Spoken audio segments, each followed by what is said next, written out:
Hey everyone, it's Pearlescent Toys back in today's video with another PlayStation Shapes Collection review, and today we are reviewing Varl from Horizon Forbidden West. I'll be honest with you all, I love looking for the positives in action figures rather than focusing solely on the negatives, but I gotta admit, this is just one figure I was not at all excited for. It's cool that we're getting figures from Horizon, but I don't know, I kind of wish the budget from this figure went towards maybe another PlayStation original character, Nathan Drake, for instance. Man, that would have been great. Here is the back of the box. No bio like Aloy, so that's kind of weird. But yeah, without further ado, let's get into the review.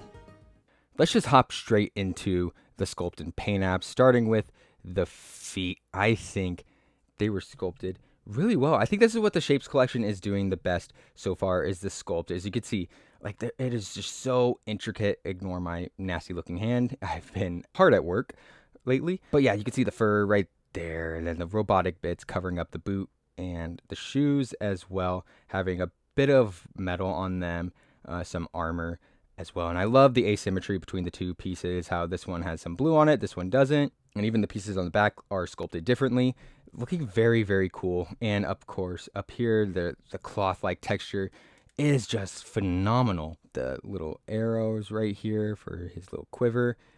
And does this knife come out? Oh, no. This sword knife thing is not removable. What were they thinking? Right here, you can see the leather part of his skirt piece. It just looks phenomenal. Pouch. Is that a pouch? No, it's not. I thought it was. Going back here. Oh my god, even on the butt, there's like some paws. You can see the creases within the cloth itself, and that continues up onto the back where it's all leather, and it looks so lifelike. It looks incredible. And even on the front too, how it has some added sculpting of like this little middle part, and then going up, and you get some more of that on here, leather across right there, and this neat little pattern right here for his, I think it was the Nora tribe, I feel like. Again, I haven't played the game in so long, so correct me if I am wrong. And then right here for the shoulder, you get some more robot bits going across, and ooh, like a little peg right here. I'm guessing that's for his little pickaxe thingy weapon. I think the fur is sculpted phenomenally. I absolutely love it, and the cape drooping down behind it looks awesome. I can kind of see why Spinmaster wanted to make this figure so bad. It's just because the design is really, really cool. It's just the character kind of sucks. Anyways, yeah, you can see the skin underneath, and it looks incredible. The sculpting of it, like, it is so minimal, but you can see it just looks so lifelike. The skin does. The arms have this really neat sculpt work right here for some cloth, and it's just the variety of colors and different textures to it just makes this figure so lifelike. Like, you can see the wrist alone, there's rope, cloth, fur, metal, and of course his skin right under that. It is so crazy how much detail they managed to pack into this tiny sculpt. Ah, hell no, not the Miles Morales hairdo. Come on, man. A lot of black characters in video games lately have been rocking this hairdo, and really, I have no ground to stand on to judge it. I personally don't really care. I understand, though, there is a large portion of the gaming community who disapproves of this haircut, who thinks it looks kind of tacky. Again, I don't really care. I will say, though, the sculpt for it looks great. I love just how much detail was put into that hair. It looks lifelike, and he has his little thingy right there for his ear. Forget the name of it. Again, haven't played the game in ages, so can't say for sure. The beard too.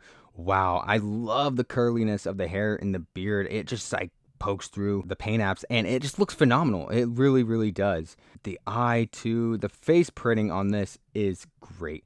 I love the face paint. How it's sort of like worn out, but it's still very clear to see. The eyes look great as well as the mouth. I think the lips are painted very, very nicely.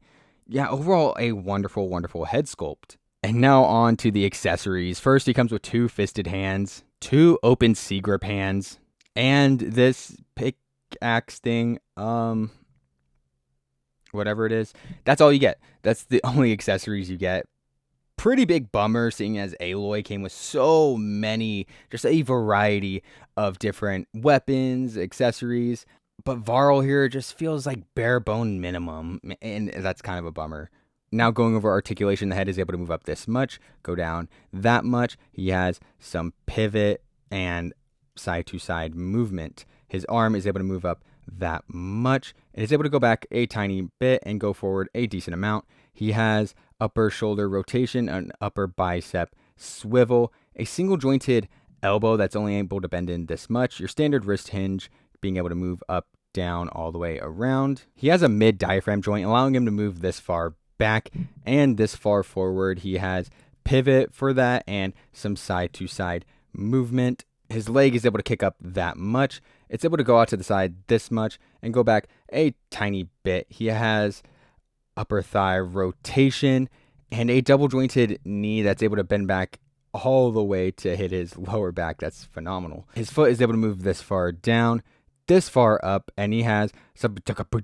Now on to the size comparisons. Here is Varl next to Deadpool and Hydra Bob, Deadpool and Hydra Bob, Darwin and Morbius, Commander Gary and CT4279, Grogu and Sad Rollins, and finally Jeff the Landshark and Spider Ham. Alright, time for my final rating, my overall thoughts. I think I'm going to give Varl here a final rating of 7 out of 10. No deliberation needed. I think I'll give... No, 7 out of 10, right out of the gate. And I'll tell you why. I think the articulation is pretty decent of this figure. You know, the paint apps is also pretty decent. The sculpt is probably my favorite thing about this guy. It looks incredible. I absolutely love it. It's like really, really, really good. It's almost import quality, but that's where this figure loses its good graces with me. I personally take issue with it just due to the amount of accessories he comes with. 2 sets of hands and a pickaxe. Like, oh geez, wow, Spinmaster, you're really breaking the bank with this one. They just did not go all out for this guy as they did with Aloy, and that's a pretty big bummer, seeing as that they're from the same universe. I just would have loved the same amount of love for Varl as there was for Aloy. That being said though, why Varl? Like, it's just such a mind-boggling decision from Spinmaster. I bet my bottom dollar that Sony PlayStation forced Spinmaster to put out a Varl figure. I for what reason, I don't know, because this character is he's just such a nothing character. I'm really sorry to all the 5 Varl fans there are on this planet, because, like, honestly, who asked for this? Still though, I like to be positive on this channel, so I'm gonna leave this guy at a 7 out of 10. But yeah, that would do it for today's video. Hope you guys enjoyed. Please like, comment, subscribe, share with a friend. Anything you can do that'll support the channel will be greatly appreciated. And with that, I will see you in the next one. Bye.